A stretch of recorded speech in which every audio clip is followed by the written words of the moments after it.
خدا کے وجود پر یقین کرنے سے ہمیں کیا فرق پڑے گا اور معاشرے پر اس کا کیا اثر ہوگا؟ یہ تو میرا خیال ہے میں اس میں اب ڈسکس کر چکا ہوں کہ سب سے بڑا اثر تو یہ پڑے گا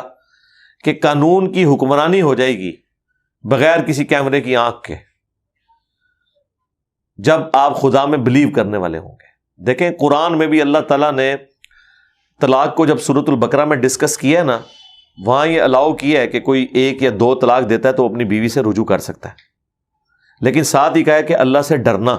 اس معاملے میں کہ قانوناً تو کوئی شخص جرم نہیں کر رہا لیکن اخلاقاً تو جرم کر رہا ہے،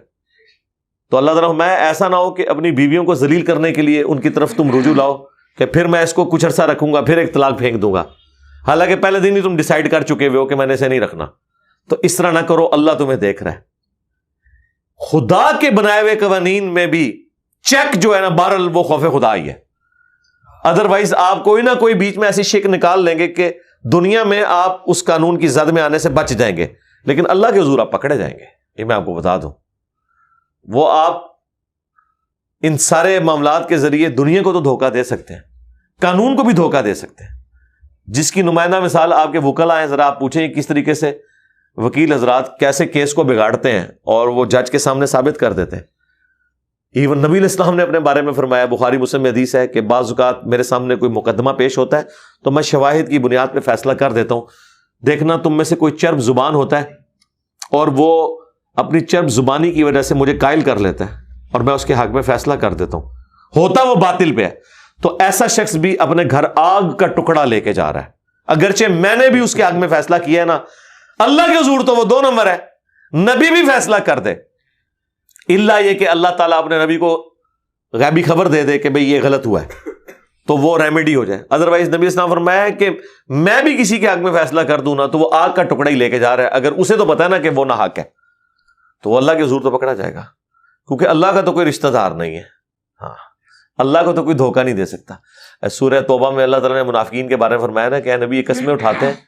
تاکہ آپ کو آپ کے ساتھیوں کو راضی کر لیں، تو وہ تو کر لیں گے یہ، لیکن اللہ کو نہیں کر سکتے، اللہ کو تو پتہ ہے یہ دھوکہ دے رہے ہیں۔ ظاہر ہے انسان تو ظاہر کو دیکھے، نبی اسلام نے بھی تو ظاہری بہانے منافقین کے غزوہ تبوک کے موقع پہ ایکسیپٹ کیے، سورہ توبہ میں آتا ہے، حتیٰ کہ اللہ نے فرمایا اللہ آپ کو معاف کرے، آپ نے ان کو کیوں جانے دیا، لیکن نبی اسلام نے ظاہر پہ فتویٰ، ایک بندہ کہہ رہا ہے میری بیوی بیمار ہے تو نبی اسلام نے اس کی زبان کا اعتبار کیا ہے، جھوٹ بول رہا ہے یا سچ بول رہا ہے ٹھیک ہے، حالانکہ حضور کو فیس ریڈنگ سے پتہ چل رہا ہے کہ یہ کر رہا ہے، لیکن ٹھیک ہے، ایک اچھے ٹیچر اسی طریقے سے ہی بیہیو کرتا ہے، لیکن اللہ تعالیٰ نے کہا کہ آپ ان کو نہ جانے دیتے، چور کو گھر تک پہنچاتے، لیکن نبی الاسلام کی وہ شرافت شفقت تھی، اور وہی قرآن میں سورہ توبہ میں یہ ہے کہ یہ کہتے ہیں کہ یہ نبی تو نیرے کان ہی ہے، جیسے کان سنتا ہے اپنی عقل نہیں استعمال کرتا، سنا تو بس یہ سن لیتا ہے، تو اللہ نے کیا فرمایا ان کا کان ہونا تمہارے لیے رحمت ہے، اگر یہ اس طرح کرٹیکلی تمہارے پہ گرفت کرنا شروع کر دیں تو تمہیں پھر تو حضرت عمر کی تلوار ہی آئے گی نا تمہارے اوپر۔ ہاں کب سے عبداللہ ابن ابی فارغ ہو گیا ہوتا اگر حضور، ظاہر ہے نبی الاسلام کو بھی سب کچھ سمجھ آ رہی تھی کہ کیا ہو رہا ہے، کتنی دن بعد حضرت عمر نے کہا یا رسول اللہ اجازت دیں عبداللہ ابن ابی، آپ فرمایا چھوڑ دو، لوگ کہیں گے اپنے ساتھیوں کو مرواتا ہے۔ نبی الاسلام کا ویژن آپ دیکھیں، آپ بعد والے حالات کے اوپر غور کر رہے تھے کہ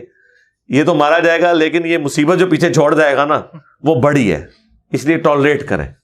رپلائی ٹو کرنے کی ضرورت نہیں ہے، ہر وقت ہی ہر بات کو رپلائی ٹو نہیں کرنا ہوتا،